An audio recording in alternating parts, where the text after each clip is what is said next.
3, 2, 1, now.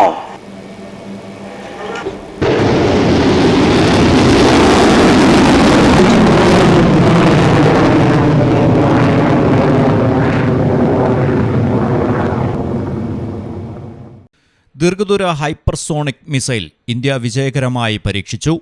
ഒഡീഷയിലെ doctor APJ Abdul Kalam ദ്വീപിൽ നിന്നാണ് ദീർഘദൂര ഹൈപ്പർസോണിക് മിസൈൽ പരീക്ഷണം നടത്തിയത്. വിവിധ പേലോഡുകൾ വഹിക്കാൻ ശേഷിയുള്ള മിസൈലിന് 1500 കിലോമീറ്ററിൽ ഏറെ പ്രഹരശേഷിയുണ്ട്. പരീക്ഷണത്തോടെ സൈനിക ശേഷിയിൽ ഇന്ത്യക്ക് വലിയ പുരോഗതി കൈവരിക്കാൻ സാധിച്ചുവെന്ന് പ്രതിരോധ മന്ത്രി രാജ്നാഥ് സിംഗ് അഭിപ്രായപ്പെട്ടു.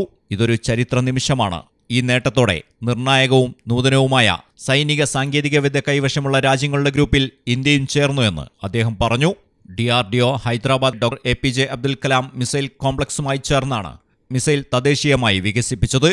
പരീക്ഷണം വിജയകരമായി പൂർത്തിയാക്കിയ ടീമിനെ പ്രതിരോധ മന്ത്രി രാജ്നാഥ് സിംഗ്, കേന്ദ്ര പ്രതിരോധ സെക്രട്ടറി, DRDO ചെയർമാൻ തുടങ്ങിയവർ അഭിനന്ദിച്ചു. News desk Malayalam television.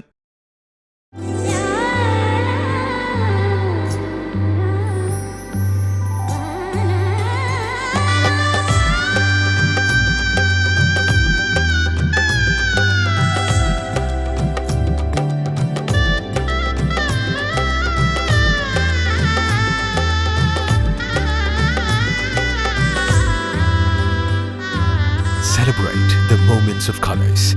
KMT Silks, Perindalmanda, Kottakkal.